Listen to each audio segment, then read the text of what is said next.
Hello my dear students, economics law में आज मैं आपको डिपॉजिटरी एक्ट 1996 पढ़ाने जा रहा हूं, जिसको कि हम निक्षेपागार अधिनियम 1996 के नाम से भी जानते हैं।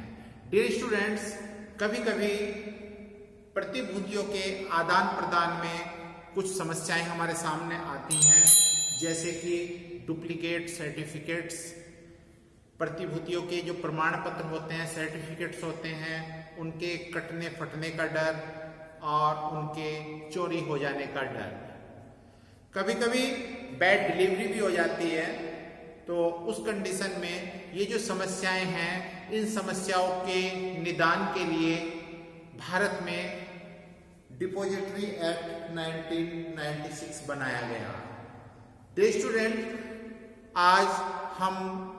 आज के लेक्चर में इसी चीज पर आपसे डिस्कस कर रहे हैं कि ये डिपॉजिटरी एक्ट क्या है और इसमें कौन कौन सी पार्टीज होती हैं, इसमें कौन कौन सी जो मेन डेफिनेशन है वो क्या है।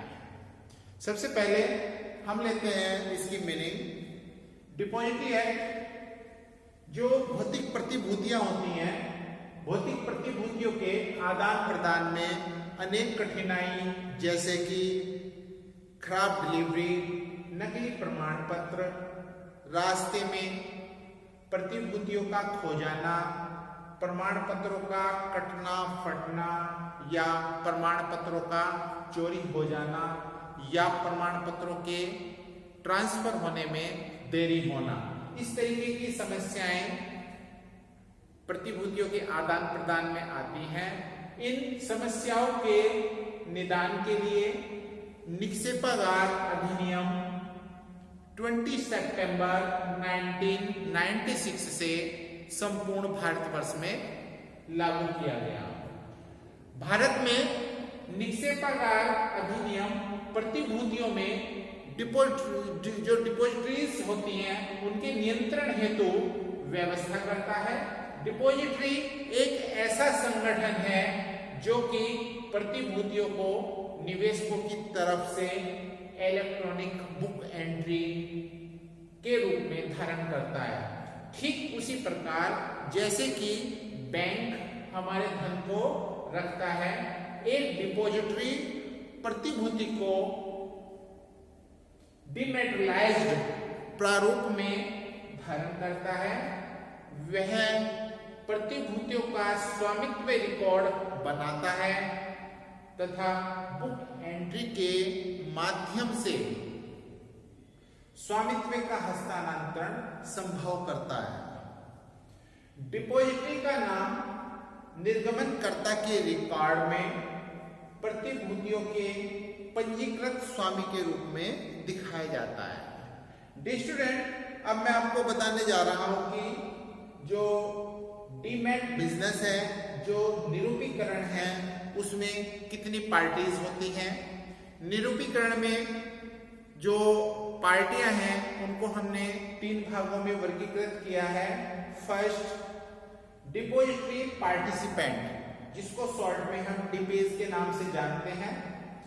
डिपेज यह एक ऐसा मीडिएटर है, ऐसा मध्यस्थ है, जिसे अपना कार्य प्रारंभ करने से पहले security and exchange board of India के यहाँ अपने को रजिस्टर्ड कराना अनिवार्य है। सेकंड, क्लियरिंग कॉर्पोरेशन या क्लियरिंग हाउस।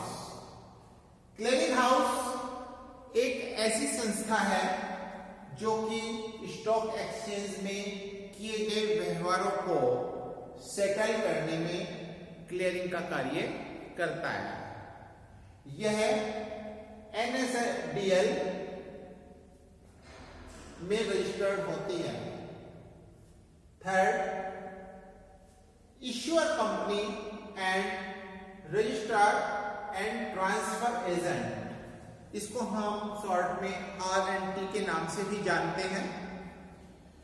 निरूपीकरण की जो प्रक्रिया है उसमें जो रजिस्ट्रार एंड ट्रांसफर एजेंट होते हैं, ये एक महत्वपूर्ण भूमिका निभाते हैं।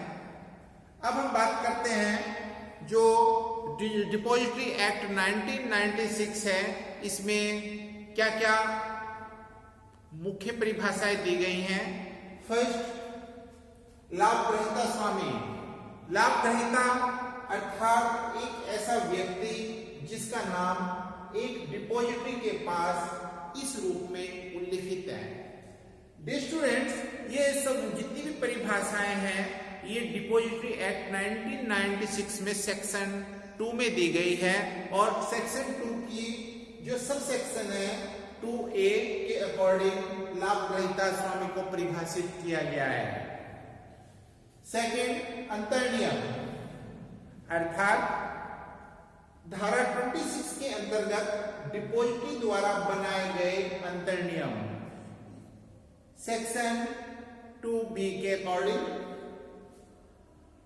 Third, depository. डिपॉजिटरी अर्थात कंपनी अधिनियम 1956 के अंतर्गत निर्मित तथा पंजीकृत एक ऐसी कंपनी जिसे सेबी एक्ट 1992 की सेक्शन 12 सब सेक्शन 1A के अंतर्गत पंजीकरण का प्रमाण पत्र दिया जा चुका है। नेक्स्ट, निर्गमनकर्ता।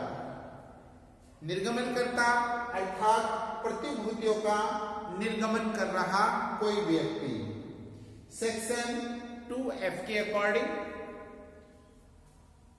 फिफ्थ, भागीदार। भागीदार अर्थात सेबी एक्ट 1992 की धारा 12(1)(a) के अंतर्गत इस रूप में पंजीकृत व्यक्ति सेक्शन 2G के अकॉर्डिंग इसको डिफाइन किया गया है। 6, रिकॉर्ड। रिकॉर्ड में पुस्तकों के रूप में रखे गए रिकॉर्डों या कंप्यूटर में स्टोर रिकॉर्डों या किसी ऐसे अन्य रूप में रिकॉर्डों का समावेश होता है जैसे कि रेगुलेशन द्वारा निर्धारित किया जा सके। ये जो डेफिनेशन है सेक्शन 2I में इसको डिफाइन किया गया है। नेक्स्ट, पंजीकृत स्वामी। पंजीकृत स्वामी अर्थात एक डिपॉजिटरी जिसका नाम निर्गमनकर्ता के रजिस्टर में इस रूप में दर्ज है सेक्शन 2J के अकॉर्डिंग। नेक्स्ट, प्रतिभूति अर्थात सेबी द्वारा निर्दिष्ट की जा सके ऐसी प्रतिभूति according section 2M। Dear students, economics law के अगले लेक्चर में जो डिपॉजिटरी एक्ट 1996 है उससे संबंधित जो इंपॉर्टेंट MCQ है मैं उनके बारे में आपसे डिस्कस करूंगा। That's all, thank you.